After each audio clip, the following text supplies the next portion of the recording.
प्राचीन भारत का प्राचीन भारत का भारत का हम लोग क्लास कर रहे हैं जो कि मोस्ट इम्पोर्टेंट जीके होता है। आप सबको पता होगा जीके जीएस जो होता है मोस्ट इम्पोर्टेंट आपको प्राचीन भारत, मध्य भारत, मध्य भारत, ठीक है, आधुनिक भारत,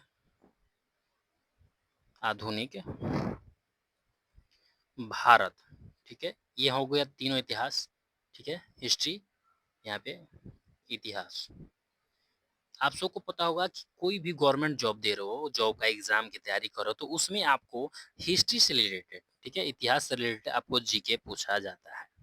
अगर आप यहाँ पे जीके अच्छी तरह से तैयारी कर लेते हो तो 4 से 5 नंबर, अगर 1 नंबर का हो 5 नंबर, 2 नंबर का हो तो 10 नंबर, हो सकता है किसी-किसी में 5 से भी ज़्यादा क्वेश्चन पूछ देता है हिस्ट्री से, ठीक है? तो अगर आप पूरी तरह से तैयार रहेंगे तभी आप उस क्वेश्चन को सॉल्व कर सकते हैं। तो इसीलिए मैं आप सबके लिए स्पेशली क्लास लेकर आया हूँ हिस्ट्री का, जो कि यहाँ पे ऑलरेडी पहले से ही क्लास चल रहा है। अगर आपने वो क्लास अटेंड नहीं किया है तो मैं प्लेलिस्ट बना दिया हूँ। आप उस हमारे चैनल के माध्यम से पूरे प्लेलिस्ट को यहाँ पे रीड कर लेंगे, जिससे कि आपका जो है हिस्ट्री क्लास क्लास यहाँ पे जीके आप कंप्लीट कर पाएँगे।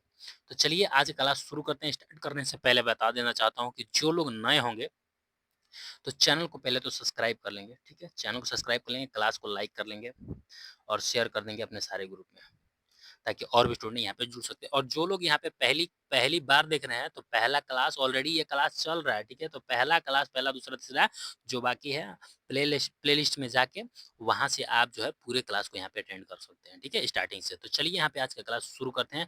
और फिर एक चीज़ बता देना चाहता हूँ, अगर आपको इसका आंसर पता हो पढ़ाते टाइम, जैसे कि मैं यहाँ पे क्लास शुरू किया हूँ, क्वेश्चन 1 लाया हूँ कि जैसे कि गौतम बुद्ध अपने उपदेश किस भाषा में दिया था? अगर आपको आंसर पता है तो हमसे पहले आपको आपको क्या करना है, कमेंट में उसका आंसर कर देना है, ठीक है? तो चलिए हमसे पूछा गया फर्स्ट क्वेश्चन में क्या पूछा गया है कि गौतम बुद्ध अपना उद्देश्य किस भाषा में दिया था, ठीक है? पाली भाषा में, प्राकृत भाषा में, हिंदी भाषा में या फिर संस्कृत भाषा में, ठीक है? तो यहाँ पे हमारा राइट आंसर क्या हो जाएगा कि बुद्ध ने अपना उपदेश किस भाषा में दिया था? राइट आंसर क्या हो जाएगा? राइट आंसर यहाँ पे हो जाएगा पाली भाषा में, ठीक है? पाली भाषा राइट आंसर ये हो जाएगा। नेक्स्ट अब यहाँ पे आते हैं दूसरे नंबर क्वेश्चन में हमसे पूछा गया प्रथम प्रथम बौद्ध संगीति कहाँ पर की गई थी? बौद्ध संगीति कहाँ पर की गई थी? मोस्ट इंपोर्टेंट क्वेश्चन, स्टाइल लगा के नोट कर लीजिएगा कि प्रथम बौद्ध संगीति कहाँ पर की गई थी? राजगीर में, वैशाली में, पाटलिपुत्र में या फिर कश्मीर में? तो यहाँ पे हमारा राइट आंसर क्या हो जाएगा? राइट आंसर यहाँ पे हो जाएगा कि राजगीर में किया गया था, ठीक है? प्रथम प्रथम बौद्ध संगीति कहाँ पे किया गया था? राजगीर में। और ये भी आपसे पूछा जाता है कि प्रथम बौद्ध संगीति के समय में वहाँ का राजा कौन था? ठीक है? किसके राज में हुआ था? ये भी पूछा जाता है, चूँकि अगले बार मैं वो भी क्वेश्चन सेट कर दिया हूँ, अगले वीडियो में भी वो भी लाऊँगा, ठीक है? चलिए अब यहाँ पे आते हैं तीसरे नंबर क्वेश्चन में। तीसरे नंबर क्वेश्चन में पूछा गया है कि जैन धर्म के त्रिरत्न कौन है? जैन धर्म के पूछा गया है कि त्रिरत्न कौन है? फर्स्ट ऑप्शन में दिया हुआ है कि सम्यक दर्शन या फिर सम्यक ज्ञान या फिर सम्यक आचरण या फिर जगह उपयुक्त सभी। तो यहाँ पे जैन धर्म के त्रिरत्नों में कौन है? तो यहाँ पे हमारा राइट आंसर क्या हो जाएगा? जैन धर्म में तीनों है, ये आप सबको ध्यान रखना। दर्शन, ज्ञान और आचरण तीनों त्रिरत्न में शामिल है, ठीक है? चलिए अब यहाँ पे आते हैं फोर्थ नंबर क्वेश्चन में। फोर्थ नंबर क्वेश्चन में हमसे पूछा गया है कि कल्प सूत्र के लेखक कौन है? यहाँ पे हमसे पूछा गया है कल्प सूत्र कल्प सूत्र के लेखक कौन है? फर्स्ट ऑप्शन में दिया हुआ है कि भद्रबाहु, सेकंड में दिया हुआ है कि स्थूलभद्र या फिर हो जाएगा थर्ड में दिया हुआ कि हेमचंद्र, फोर्थ में दिया हुआ शंभु। तो यहाँ पे हमसे क्या पूछा गया है कि यहाँ पे पूछा गया है कल्प सूत्र के लेखक कौन है? तो राइट आंसर यहाँ पे हमारा क्या हो जाएगा? राइट आंसर जो हो जाएगा यहाँ पे हमारा भद्रबाहु राइट आंसर हो जाएगा, ठीक है? भद्रबाहु जो है कल्प सूत्र के लेखक है, right answer A right answer हो जाएगा। नेक्स्ट अब यहाँ पे आते हैं पांचवें नंबर क्वेश्चन में। पांचवें नंबर क्वेश्चन में हमसे पूछा गया मेगास्थनीज की पुस्तक का नाम क्या है? मेगास्थनीज की पुस्तक का नाम क्या है? फर्स्ट ऑप्शन दिया हुआ अस्त्र शास्त्र, सेकंड में दिया हुआ होगा अष्टाध्यायी, थर्ड में दिया होगा द प्रिंस, फोर्थ में दिया हुआ इंडिका। तो यहाँ पे हमसे क्या पूछा गया है कि जो कि मेगास्थनीज का पुस्तक का नाम क्या था? तो राइट आंसर क्या है? तो राइट आंसर यहाँ पे हमारा क्या हो जाएगा? राइट आंसर हो जाएगा इंडिका जो है किसका लेखक है? लिखा हुआ है इंडिका लिखा हुआ है मेगास्थनीज का। Right answer D right answer हो जाएगा। नेक्स्ट अब यहाँ पे चलते हैं फोर्थ नंबर को सॉरी सिक्स नंबर क्वेश्चन में। सिक्स नंबर क्वेश्चन में यहाँ पे हमसे क्या पूछा गया है कि प्रथम जैन सभा पाटलिपुत्र के अध्यक्ष कौन है? देखिए यहाँ पे आ गया ना कि उसका अध्यक्ष जैसे मैंने बताया था यहाँ पे ये भी पूछा जाता है कि प्रथम जैन सभा कब हुआ था, ठीक है। और यहाँ पे पूछा गया कि प्रथम जैन सभा जब हुआ था पाटलिपुत्र में, पाटलिपुत्र के, उस टाइम में अध्यक्ष कौन थे, ये पूछा गया।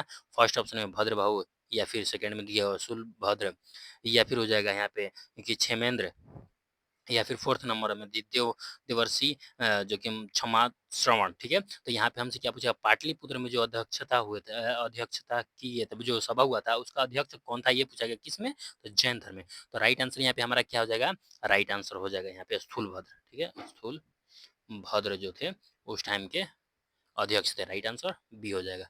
नेक्स्ट अब यहाँ पे आते हैं 7वें नंबर क्वेश्चन में। 7वें नंबर क्वेश्चन में हमसे पूछा गया सिकंदर, सिकंदर ने भारत पर आक्रमण कब किया था। मोस्ट इंपोर्टेंट क्वेश्चन है, ठीक है।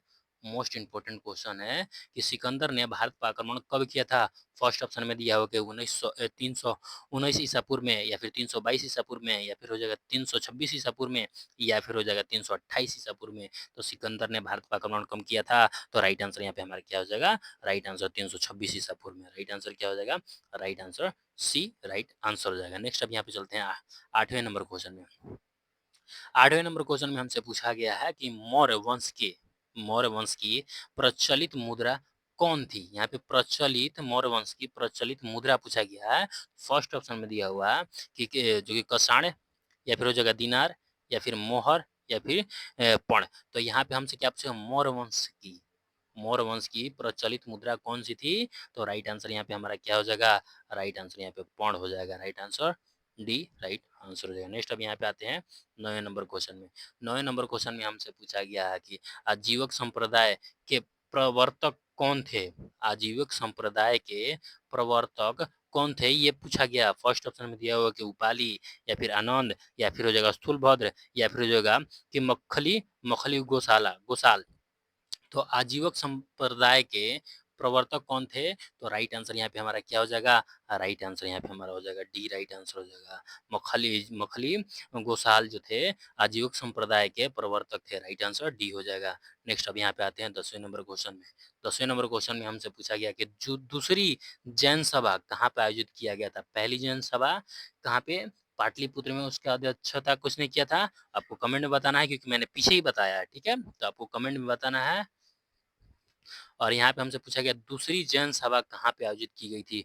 फर्स्ट ऑप्शन दिया बल्लवी में, या फिर पाटलिपुत्र में, या फिर हो जाएगा वैशाली में, या फिर हो जाएगा राजगीर में। तो यहाँ पे हमारा राइट आंसर क्या हो जाएगा कि जैन धर्म की दूसरी जैन सभा कहाँ पे हुई थी। तो राइट आंसर यहाँ पे हमारा क्या हो जाएगा, राइट आंसर यहाँ पे हो जाएगा बल्लवी में, ठीक है। वल्लभी में हुई थी जैन सभा, ठीक है, दूसरी जैन सभा। राइट आंसर ये हो जाएगा। तो चलिए मैंने आप सबके लिए यहाँ पे 10 क्वेश्चन तो कंप्लीट करा दिया। जो लोग यहाँ पे चैनल पे पहली बार आए होंगे तो पहले तो चैनल को सब्सक्राइब कर देंगे, क्योंकि हम आप सबके लिए फ्री क्लास लाते हैं, ठीक है। फ्री क्लास लाते हैं, इसमें एक भी रुपया देना नहीं है। सिर्फ आपको करना क्या है कि क्लास को लाइक कर लेना है, शेयर कर देना है, और एक प्यारा सा कमेंट कर देना है। बस यही आप सबका फीस है। चलिए मिलते हैं नेक्स्ट क्लास में। तब तक के लिए हंसते रहें, मुस्कुराते रहें, और अपने तैयारी को जारी रखें। चलिए मिलते हैं। जय हिंद, जय भारत।